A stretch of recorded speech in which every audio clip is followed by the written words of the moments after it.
My name is Eric Van Horn. I bought my first franchise in my 20s, and since then, I've owned 6 brands with 25 stores in 8 states. I've also helped 1,000 people find the right franchise for them. People like us who are not cut out for the 9 to 5 and like to work smarter, not harder. How do we find the right franchise, buy it, grow it, sell it, and how do we do it in a way to own the business without it owning us? Those are the questions, and I'm on a mission to give you the answers. Welcome to Franchise Secrets. Hey, welcome to Franchise Secrets Podcast. Eric Van Horn here with today's guest, Tim Swackhammer. He's with Mold Medics and growing that as a franchisor in the middle of creating the franchise. So all you mom and pop owners that have a business that you think you want to franchise, you're going to love the story and the journey. And then they're also franchisees of Wireless Zone and a Motel 6. So a lot of different experience in franchising. So anyone that is in franchising right now as a franchisee, you wonder what's next. It may or may not be a franchisor, but if it is, this is going to be a fun one to listen to. So Tim, welcome to the show. Yeah, thank you very much for having me. I listen all the time, so it's an honor to be on. Oh man, I was excited about this. You and I are both in the same zone right now, franchisees, and then we are starting a franchise. You're starting one in the Mold Medics home allergen specialists, and I'm starting one in the roofing space. So man, it's been a journey, and it takes longer than I thought. Everything takes longer than you think. Before we get into Mold Medics and your journey into franchising as a franchisor, I'd love just some overall background of who you are, and I know your brother, and then your father's involved. So I think the audience usually finds it really interesting when there's family businesses like that. And I think your dad was a serial entrepreneur. So kind of give us the quick story on the family background.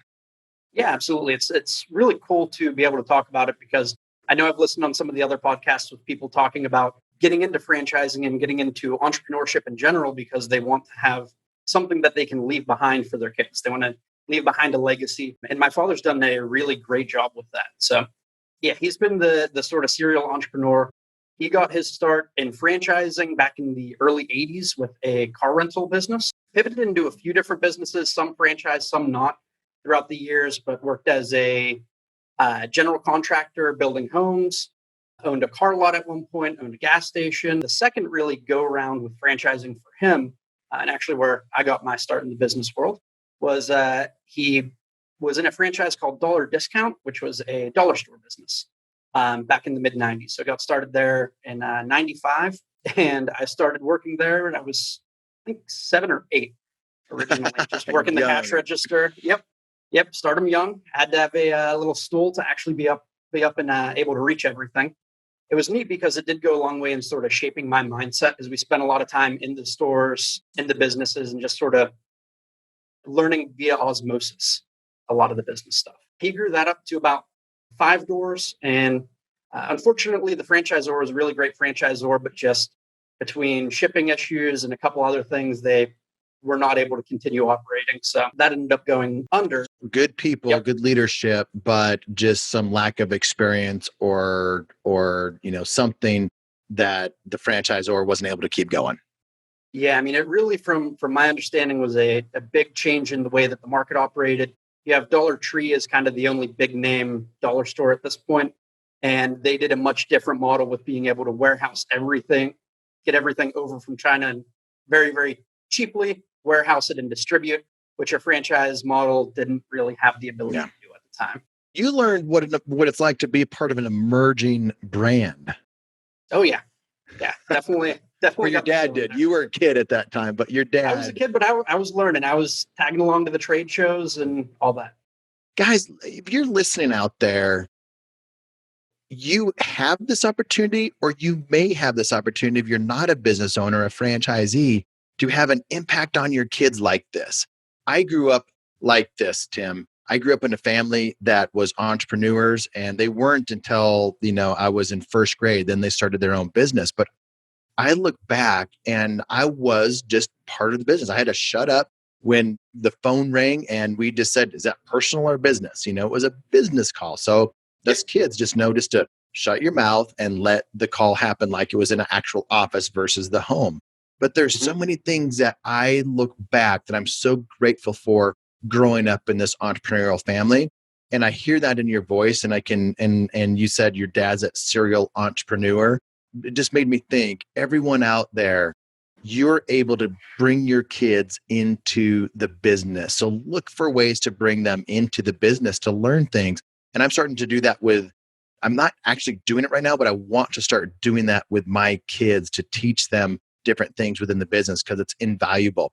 I just wanted to say that because a lot of people don't think like that, and I'm hearing more and more as there are franchisees that are wanting to buy franchises. They are wanting to do things to bring their kids into it because their kids are in that high school, college age, graduating college, and like they want something for their kids to do with them. Truth be told, I think if you wait until then to kind of introduce them to business, in some cases it's just too late. Yep. You don't have the mindset and you don't have that kind of drive there. That can be a real challenge. But yeah, I mean, to your point, I'm growing up, it was always weird. We never listened to any music in the car or anything like that. Always had talk radio with business talk going, and was really good about, like, he'd have phone calls in the car while we were all in there, and afterwards kind of debrief with us and Mhm. sort of go through like what was going on and that kind of stuff. So he never really sheltered us from it, which was really invaluable. And I could tell even in high school, my mind is starting to be wired in a different way than Mm. people around me. I love that. Mine starting to get wired in a different way and him not hiding things from you.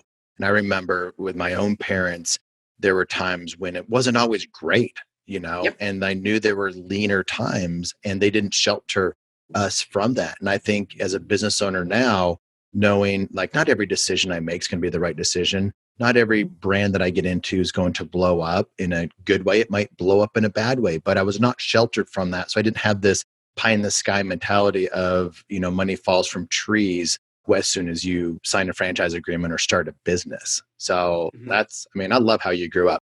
So now we know that your dad is this super serial entrepreneur, and then so he got, you guys are all in business. I'd love to know what's your father's role in the Yep. business, and then it's you and your brother that are kind of involved in different aspects of the business. So can you give us, what does it look like in the Swackhammer household right now? So it can be complicated at times. At this point, my father's really taken quite a backseat role, and really he helps provide advice. He's involved in like financial meetings, that kind of stuff. And the one thing he still does on the Verizon side is a lot of expansion and acquisitions. So he Hmm. still deals with a lot of that. But as far as day to day, he's pretty far removed. He spends a little bit more than half the year down in Florida, fairly Nice. shut off from everything else, and just spends a lot of time traveling. Obviously, a little bit less recently. I love it. And I'm sure he's enjoying that right now, right? I mean, he's Oh, built a absolutely. lot. And has Yeah, everything been perfect for him, or has he had some failures along the way? plenty, plenty. A lot of I expensive lessons. Yes, I've been reading some books and been putting some posts out there. The Road Less Stupid is one that I'm reading right now, and it's a fantastic book. But like most business owners out there have had failures. If they haven't had failures, they may not have pushed hard enough. And I say that as a guy that hadn't had failures for the first probably 15 years in business, and then Mhm. boom, I experienced something, and I'm like, that it hurts. It hurts getting punched in the gut, but at the same time, you know what it feels like, and it doesn't take you down, and it's just a lesson, and Yeah, it's okay. and I think you hit the nail on the head there. Fear of failure too is a real problem. Mm, Like, not wanting to engage in something because you might fail can be a huge limiting factor, not just in business, but in your personal life as well. You need to mhm. be willing to engage in risk. You need to be willing to do things that you might fail, and you're going to learn a lesson from it, and you'll be that much better the next time around. That's You exactly can't it. you can't be afraid of it. Nope, nope. I see too many people stay where they are because they're afraid of failure. And it's one of the questions that I ask people in when I'm talking to them about buying a franchise, because a lot of people come to me, they want to buy a franchise and we work together. And that's one of the questions. If you're out there, if you ever worked with me or you will work with me in the future to look at different brands, I'll talk like, what does failure look like? And how do you feel about that? Are you okay with that? And some people, the conversation stops right there and they want to keep Yep. their 9 to 5 job. Or actually now, that a lot of people are working 50 to 60 to 70 to 80 hours a week. It's insane. Yeah. think so much of that too is perception. It's not necessarily reality. I mean, there's the perception that the 9 to 5 is safer, and then something like this comes up.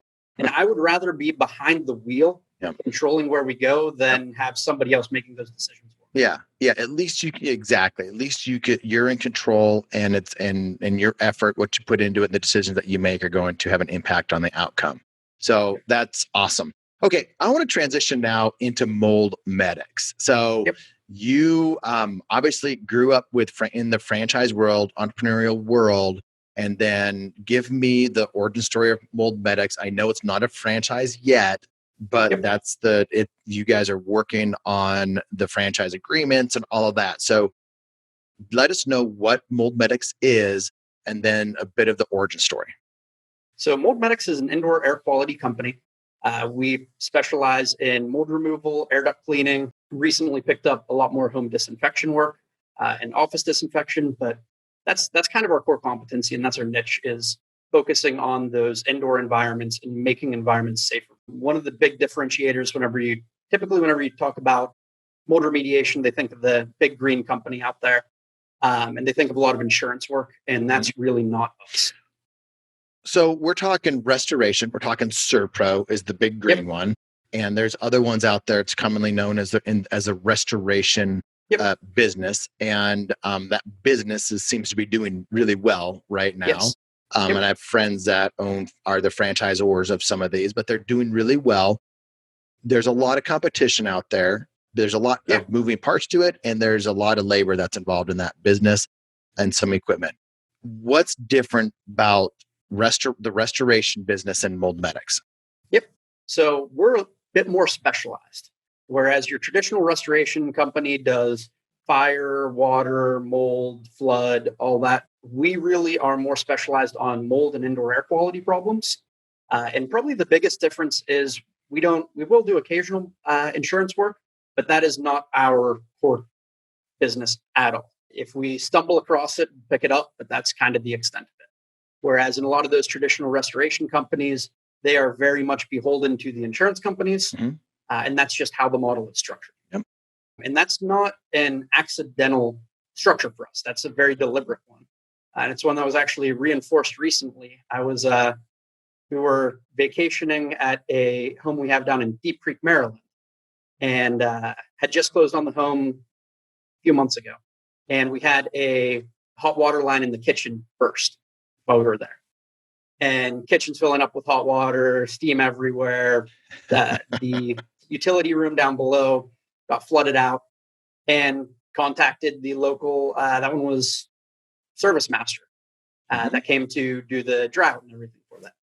And it really reinforced what I like about our model, is that the owner of the Service Master franchise was the one who responded to it, because he had, I think he said, 3 guys on call, couldn't get any of them to pick up the phone. But that's the nature of the work. You got to be out there. You got to get it done. Whereas with our model, it's very much not necessarily 9 to 5, but we tend to operate about 6 to 3. And we operate Monday through Friday. We occasionally get stuff on the evenings and weekends, but it is not an emergency. We're picking up phone calls at 2 a.m. to go set up air scrubbers or chase down. I just want to know who the customer is, and what do you go in there and do? Is it preventative stuff, or is it all reactionary? So it's mostly reactionary. The preventative end would be our air duct cleaning service and some of the other maintenance services that we can do to help improve indoor air quality. But most of it is reactionary. And our customer is really any homeowner. Particularly, we deal a lot with people who are sensitive and cognizant of health, indoor air quality, indoor environmental quality, and aware that these things can really be impacted. So a lot of them are the same people that work with some, we call them functional medicine doctors, but some of your non-traditional, non-Western medicine. We work with a lot of them because we're able to have a huge impact on their overall health by changing the environment. So it's not something happens and you react to it. They're wanting to prevent something, or they're wanting better air quality. They're wanting a better environment, or is there something that happens, like a pipe breaks or something like that? Typically, it's so the pipe breaks is what people think, and in truth be told, that's a very small portion of what we deal with. In most cases, a lot of the problems deal with inadequacies in the building construction spread out Mhm. over a long period of time. Mhm. So especially we're in Western Pennsylvania, it's very hilly, it's very rainy. Basements get water in them a Yep. lot. If you don't manage it correctly, it creates a problem over time. Those are the type of things that we go in to rectify. So, and you've been doing that for how long as a mom and pop business, for lack of a better word? As Mold Medics, we've been doing it since 2018. Okay. So you've been doing it for a while. So now let's get into the good stuff now. Did you start it with the idea of becoming a franchisor? Not really, no. We started it with the idea of just wanting to be able to kind of do our own thing, wanting to build a decent business. But really, how the franchising came about is as we got into the space, looking around and especially with other contractors, recognizing how the customer experience was being treated and Mhm. how much opportunity there was there. Yeah. I don't come from a contracting background. I come from a sales background, customer service background. And as soon as we got in here, it was immediately apparent to me how easy it is to be a rock star at customer service in contracting. Mhm. Because Dude, I'm in the what you're, roofing business. I hear yeah, you. yeah, what you're compared to is not anything exceptional. I mean, there are some very good contractors out there, but a lot of them are very good at their trade and very poor at the customer service end and the customer experience side. So that was the first real opportunity that I noticed is just taking this customer experience. Obviously, we got to do a good job. We have to be Mhm. great in the execution of what we do. But what's more important is how we do that and what is that customer experience like? How's the communication? How's the follow through? All of that, start to finish. And so that was the first big opportunity that we noticed. And that was one of the main things as we formed Mold Medics that we wanted to make sure was a core tenet of it. The second one, and this is also very true in contracting, a lot of contractors, unfortunately, are pretty bad at the money end of it, Yep. particularly the bids to the profit. And they'll put their bids out, and their bids are based off of generally what somebody else says it should cost. And then their profitability is something that they look at the end of the month, where they see, did I make money? Did I lose money? And they're not really able to tie that back together at all.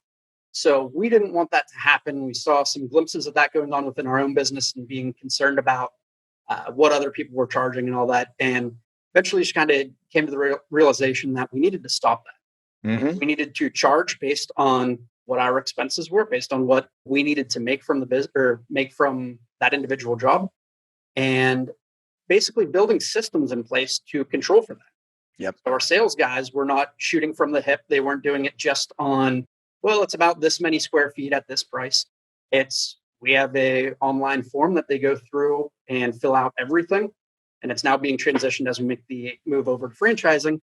We have an app that we're building to do all of our technology side, which is a really important factor in our. Dude, that is extremely important when you just said, Yep. when you talked about technology. So I want to keep going, but there are certain things that I would love to just get into. Like, what do you think what makes a world-class franchisor? And I think Yep. technology in any business, I'm talking to somebody that is in a space that you wouldn't think you would need a lot of technology, but that's their thing, that's their background. Mm-hmm. And I love that in franchise. I think a lot of that's missing, to be able to know your numbers Yep. and to have the right KPIs at your fingertips at all times. So keep going, man. I like Yeah. this. So the technology piece is fantastic. Yeah. So it started originally just for our internal use as an Excel spreadsheet that we just punched in the numbers and it gave us the price, how many square foot, what area we were treating, all that kind of stuff, what exactly needed to be done. Started very innocently like that, and it slowly developed and got more robust. Again, basic systems for our internal use, and then got built out as we make the push for franchising into an app that does quite a bit more. So the pricing the jobs is really important, making sure that we have all the right metrics in there. But then we go to the other side of the execution of the job, which this tends to be in any sort of contracting business, a big area of conflict between your sales guys who are going out and bidding it, and then your technicians or your crew that's going out and completing the work. And did they bid high enough? Are the technicians taking too much time? Are they working efficiently?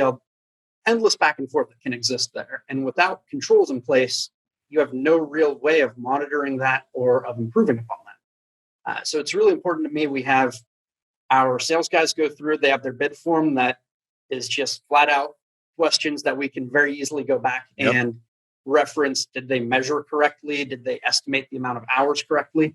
But then at the end of the job, the technicians have a similar type of system that they go into, and they report on the entire service that they can. And what that does is we have basically two different sheets that get compared to one another. This is what it was based on the bid that we estimated our profitability should have been on the job. Here was the execution. Here was what the profitability actually ended up. That's great. And having that all integrated in the system, that the technicians, they know they have to do it because it's part of their job. They don't know exactly what all is being done with that.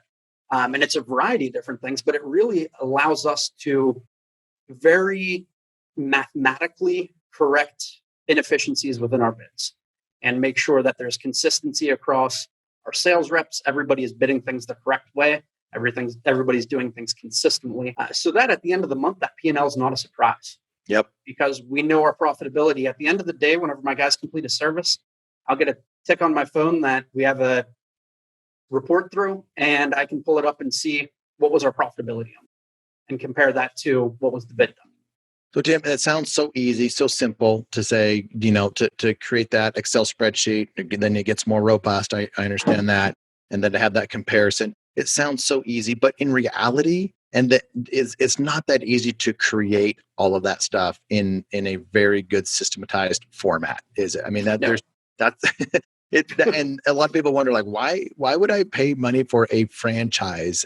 And why would I pay royalty? And it's just like, your brother's in my mastermind, right? For franchisees. And you and I were just talking about, I might be creating a mastermind thing for franchisors or emerging franchisors or mom and pops that want to become a franchise. I'm likely going to be creating something for that. But the purpose of all of that is to shortcut success. The purpose of the franchisee mastermind is to shortcut success. The purpose of me creating a mastermind to help emerging brands and mom and pops that want to get into franchising is shortcut the time and the learning that whether they should franchise or not, or they should, or who they use to become a franchisor and how that whole process works. People get into franchising to shortcut success.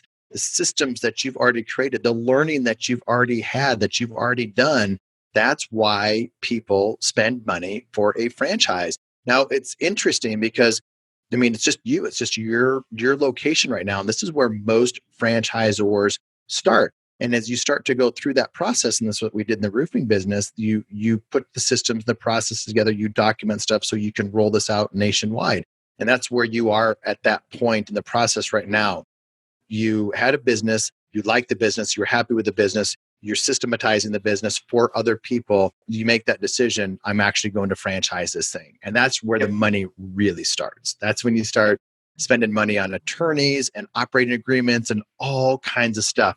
What are the things, like, where have you guys been spending money? I know attorneys in the FDD is absolutely one of those things. Yeah, so attorneys in the FDD is an absolutely huge one. That can't be understated. We have a very good, very reasonable franchise attorney, but attorneys are attorneys and attorneys aren't cheap. So that's been definitely a big component of it. The second part's been both a money and a time investment, but our operations manual, getting that done. And I know there are, and I don't mean to besmirch any of the companies that do operations manuals, but we did look at a couple of them. And at the end of the day, I want it to be something that comes from internally. If somebody outside of our business is writing and developing that, I don't have a ton of confidence that it's going to end up being what it needs to be and end up being the value that it needs to provide to our franchisees. So anyone out there that is at the point where, you're a franchisee, you have an ops manual. And then if you're thinking about becoming a franchisor, that's a big thing, is that ops manual. And you can outsource that. There's companies out there that will do it for you. And it's really boilerplate. And then as a franchisee, if you've been with other brands, like I've been a part of brands where they created that ops manual themselves. And I've been a part of brands where it was boilerplate. They paid somebody to do it, and it's not cheap to do that, but it's boilerplate. And you look at that and you're like, wait a second, that doesn't even make sense. It's super interesting that there's so many different decisions that you have to make along the way as a franchisor what direction you go, who to pay money to, who not to, what to spend your time on and what not to. And so I like that, what you said about the ops manual, because is it going to be a better operations manual if you're doing it yourself? And if you have some understanding, I think if someone has no clue about franchising, they're probably not going to know what to do. But how many Yeah. ops manuals have you seen? You probably have your own operations manual for your own 20, wireless stores, the wireless zone stores. And so you have experience in that. So I like the fact that you did that on your own. But if you can't, hiring one of those companies may be the best thing for you. And then you improve it as you use that as a guide, and then you're always updating your manuals. And anyway, even you and I'm sure the franchises that you've been a part of, operations manuals are getting updated all the time anyway. They are. Yep. And the manual is one thing, and that's obviously the physical component to it. But something that we've been, as we originally started talking about franchising, and then definitely through the push forward, one of the first hires we made was actually a full-time, essentially videographer to bring them in, because the technicians and a lot of the different employees that we work with, I could hand them a 12-page document on this is how to perform mold remediation. And most of them will, myself included, would get a couple pages in and then eyes will glass over, roll back in the back of your head, and nothing's being retained at that point. But so we brought our videographer in to basically translate our operations manual and all of the core functions of our business into video. That's how people are consuming information these days. I mean, YouTube is the second most used search engine on the planet right now. And it's that way for a reason. So basically, all of the core functionality of our business being broken down into 3 to 5 minute videos that they can consume at their own pace. They can come back and re-reference. And then some of the more complicated or longer processes, just a string of them that makes up a playlist where they can go through and really consume everything that way. So as we continue to grow, as we add on additional services, rolling out everything in that manner to make sure that we have the best training we can, and it's being consumed in the best possible way. And YouTube, for people know YouTube, watch stuff on YouTube, maybe it's entertainment, but YouTube, the primary function of YouTube is how to. It's a how to. People go in there to learn stuff. And so every social media channel has its own thing and kind of on what it is, but YouTube is that how to. And it's like you said, people are in there learning things. They go there to learn things, and that's how we've been conditioned. We're not reading things out of the manual. A lot of people go to YouTube to learn this stuff. So you as a franchisor creating those videos, and that's an investment in itself before you have any money coming in.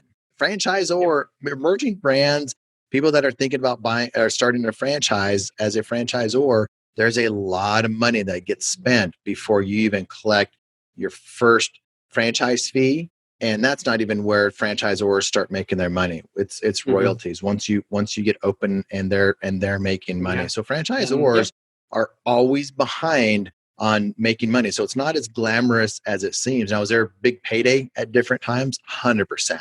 If you just want to make cash flow and just make money and live a good life, you may not want to become a franchisor. And that's why I didn't do it for the longest time, because I was very happy doing what I was doing. Obviously now I'm a franchisor and investing in more. I guess that's another question. Investors, have you guys thought about bringing in investors for different reasons? We have not, and I don't see that changing anytime soon. We have 3 heads that can already conflict enough involved in it. And I don't know if we want to add any others. So at the end of the day, the family thing always, we have hot personalities, get along most of the time, but occasionally there are disagreements, but always pulls us back together on it. Yeah. And that's my father. A lot of it comes from him. He was never a partner guy. He had a couple over the years, and that was one of his never again mistakes. So I think a lot of it just sort of translates from there.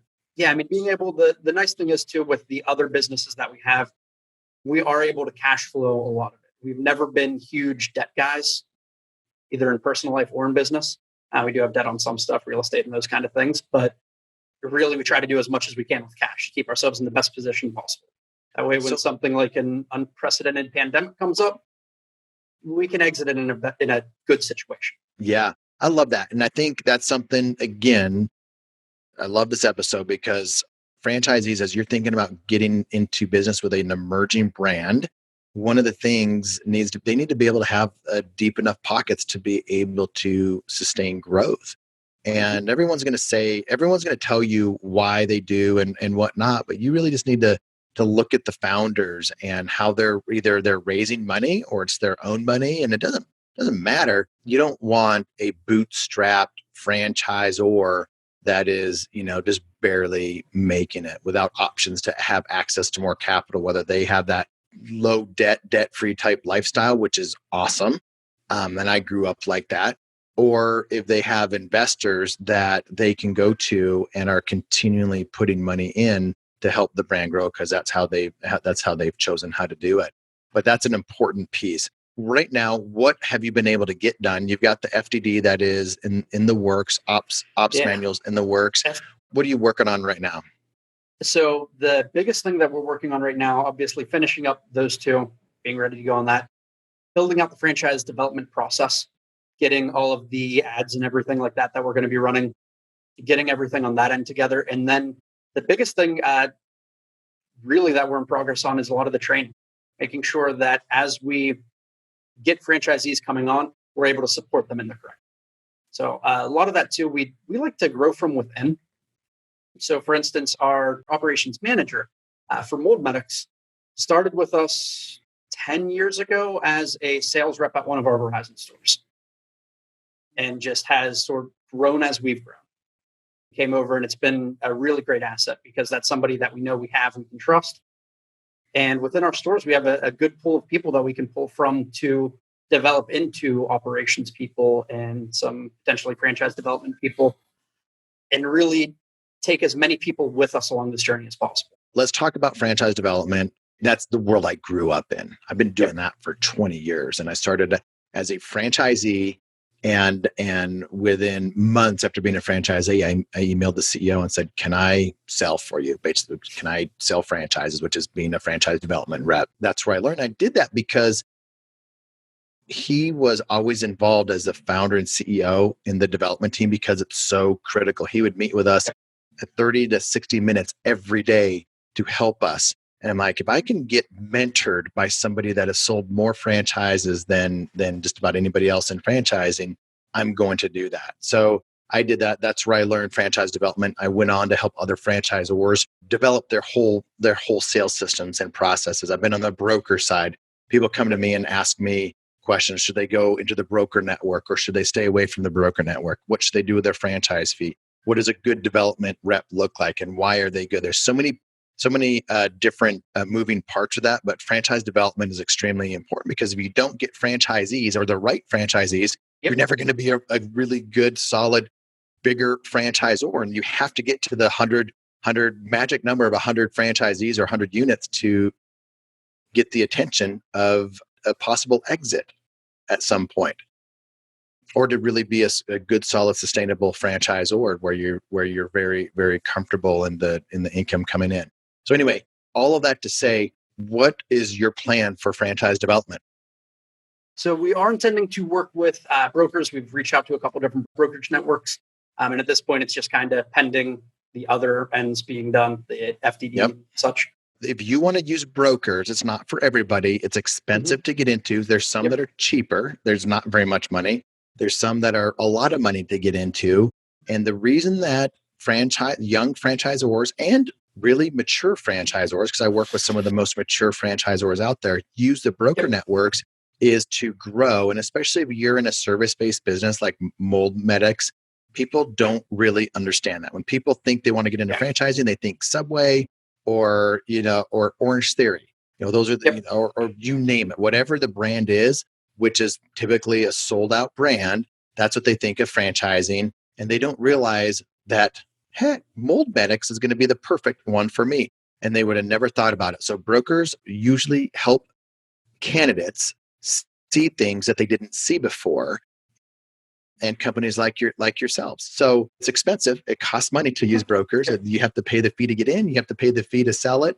But it's also a really very little in terms of just money going out like you would have to do for advertising to get Yeah. leads, advertise in the magazines and all of that kind of stuff. So Yep. it's the right strategy for certain ones. In the roofing franchise, we are going to use broker networks, and I belong to one network, but we're going to use all the networks or a lot of the networks because I'm Mhm. friends with these different networks, Yep. and that's how we want to grow. Franchising is a small world, so I'm friends with a lot of different people. I'm friends with competitors of mine in different markets as well. I like the idea that you're going with brokers. If you ever want to talk about it, there's certain ones that are probably easier to get into than others, Mhm. and then you kind of stair step your way into other ones as well. So, is that kind of the good overview of brokers? Yeah, And is no, that kind of that's what you're definitely hearing? helpful, and you hit the nail on the head in regards to like it's not something people traditionally think of. And unfortunately, whenever a lot of people think about I want to be a business owner, they always think of the like glamorous like restaurateur, that type Hmm. of thing, where it's something sexy. Hmm. And mold remediation, not sexy, not at all. But the business end of it is extremely appealing. I mean, you look and you compare that to like a restaurant concept. There's no nights and weekends. That's not the thing that you deal with. Yep. The financials are completely different. Obviously, service based, you've got a lower upfront cost. So there's definitely some real appeals. But yeah, to your point, they're not ones that are immediately apparent whenever people start looking. So working with a broker is definitely something that we're interested in doing. The other end, obviously, some of it as much as we can, direct pay per click ads, Facebook, bootstrap marketing as much as we can. That's very much where a lot of my background comes from. That's where a lot within Mold Medics. That's how a lot of our business operates, and it works. I And think you'll probably get that's a tough way to go, yes, and you'll get leads, you'll get candidates, you'll get deals out of that, and it's the toughest on the salesperson yep, because they have to just burn through all these people that just are not qualified and the spam and all kinds of stuff. So it's the toughest on them. From your standpoint, putting the ads in and doing all that, that's fun. I enjoy all that because it's just numbers. But I remember being on the other end, picking up the oh yeah, phone and just click, click, and it's just a yep, disaster. You kind of have to do everything as a new exactly. franchisor. You have to do that stuff. If you think there's just one silver bullet, then you're living in la la land. So brokers, that's the easy way, the expensive easy way. One thing to say about brokers, you have to have a good franchise development rep, Tim, inside Yep. there. And if they have relationships with brokers and known as a good franchise development rep with brokers, then you will have a lot more traction with brokers. So just keep that in mind.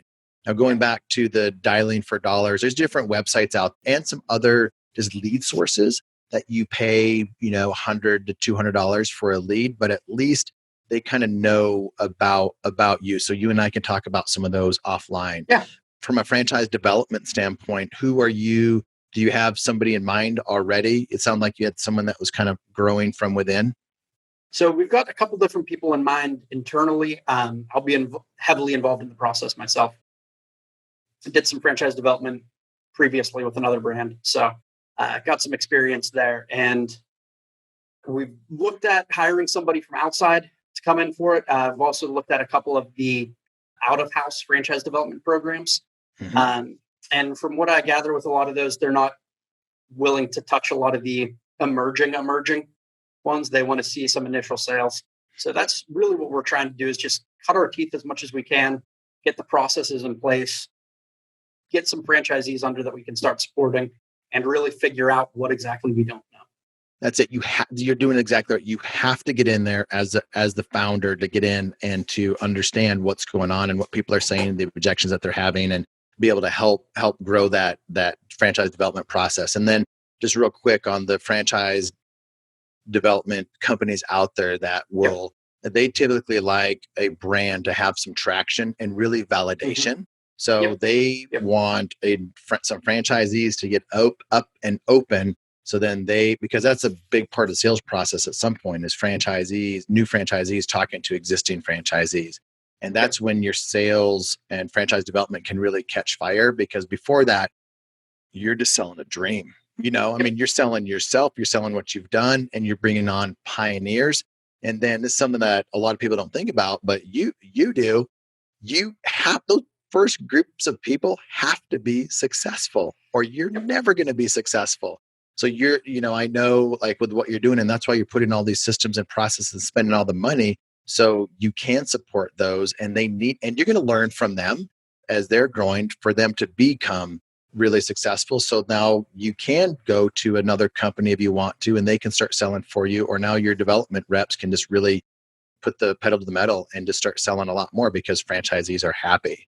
The validation thing is absolutely huge. And that's my main goal is not necessarily before, but as we sell them, I want to make sure that we're able to support them in the way that they need to be supported. And not just, okay, we got a number, we got a check for the initial franchise fee, but that's gone. That's gone. Worth it. We're not counting that at all. It's when they can be sustainable, when they can be profitable. That is what the target is for each of our as we talk about onboarding franchisees. And what's interesting is franchisees think I'm writing a $50,000 check or a $120,000 check. These guys they've got my money. This is a big deal for them because it's a big deal to the franchisee. Every time I've written that check, it's a big deal. But to the franchisor, it's not a big deal. That's just recouping some of the expenses. That is not a big deal at all. And that's not quite what it costs to find you. No. So there's that balance because I know as a franchisor, it's not that big of a deal because I have a lot more expenses to get you trained. And this is just where the work begins. But for them, it's a big deal. So there's that balance of like making it a big deal for them. What are your biggest concerns right now? What's going to keep you up at night as you're several months from actually becoming a franchisor and able to offer franchises? The franchise development side, there's always some uncertainty on that end. Just making sure that we're able to get people on board, especially with everything going on with COVID. I could see that being a positive driver. I could see that making people more skittish. That's one of the bigger concerns just because it is something that's kind of outside of my hands. But really the biggest thing is just making sure that we're systems and processes are in place to be able to support franchisees as they come on. That's hands down the biggest one because I'm not afraid of failing, but I am afraid of failing people who bet on me. Yep, I get it. Just to speak to that fear of are the candidates going to come, franchising was hot in the beauty and fitness sector. I mean, that's where the vast majority of the people that were working with me before COVID were just flocking to beauty and fitness. That's what they loved. COVID hit, and now it is 90% service based that I'm helping people with because that's what they want. And they don't come to me saying, I want service or I want this, but the characteristics of what they want in a business, they want something stable. They want whether it's the hours or it's a need or, whatever those things are, it starts to point to service because they didn't know that it was retail versus service before they talked to me, but talking about the stuff, it comes out like they really want service now. And I get why. So there's been a whole shift in franchising, and service-based businesses are definitely a lot more sexier today than they were before COVID. And I think like with your name, I like the name Mold Medics. I like home allergen specialists. I think, you've done some pivoting during COVID, and I think it's nice to be nimble and just to have the smarts to be able to pivot like that. And I also think you're going to be able to have some more social media impact given the name and the allergen specialist and the more natural type things. And you're already doing it with videos and you're good with Facebook.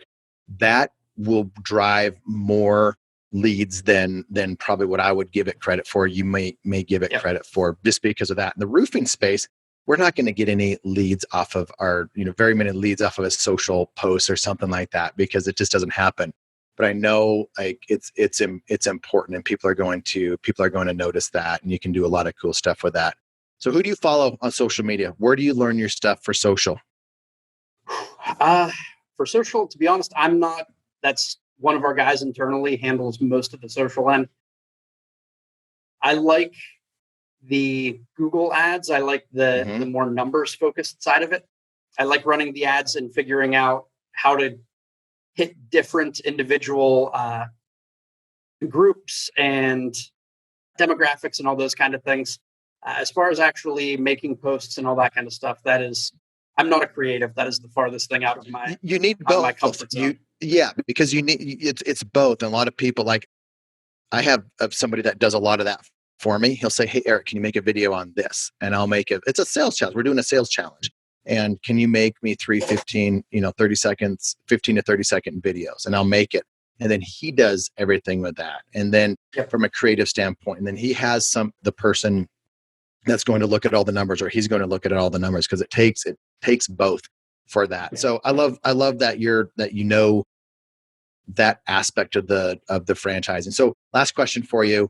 What do you think makes a world-class franchisor? Like, everything out the door. You've been in franchising. Yep. Like, what are some of the, just give me some bullet points of what a world-class franchisor looks like. So one thing, and I know this is kind of controversial, but I'm a very firm believer that a franchisor needs to operate the business that they are selling. A franchisor that does not operate their own franchises, I've seen it in other systems. I feel like they get into this sort of ivory tower mentality where you've got this group of geniuses at the top that are making decisions that become increasingly disconnected from the day-to-day operations.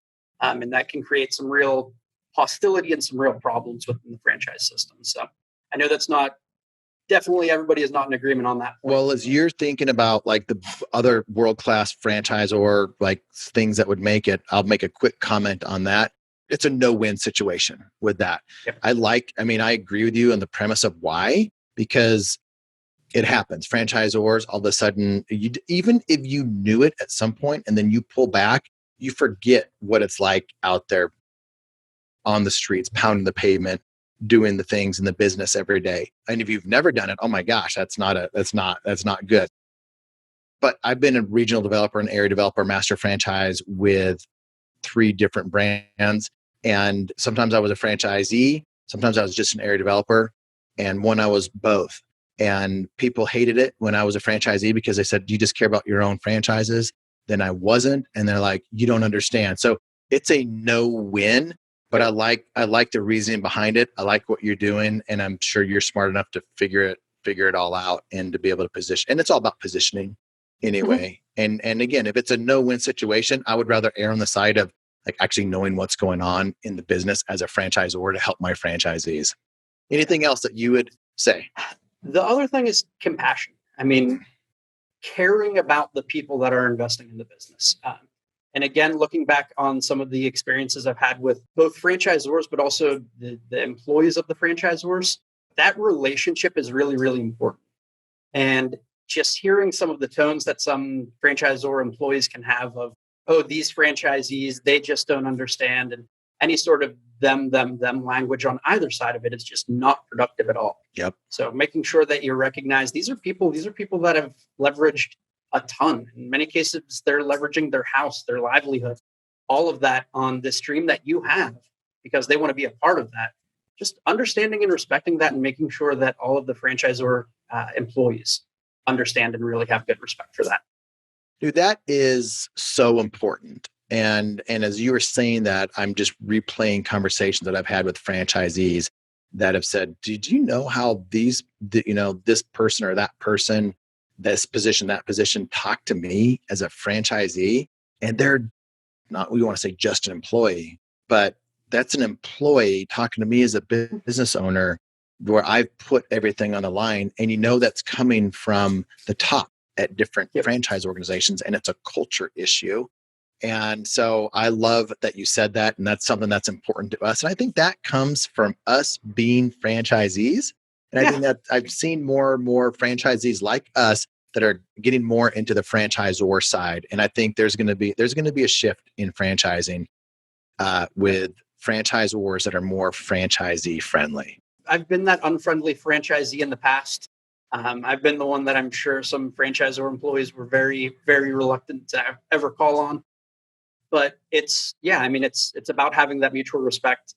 Learned a lot from that, and being able to see sort of both sides of it, I think is a big advantage. Well, Tim, been a pleasure having you on the show. Thanks for coming on. I wish you the best of luck with Mold Medics. How can people find you if they want to? www.moldmedics.com. It's going to be the best way. Easy.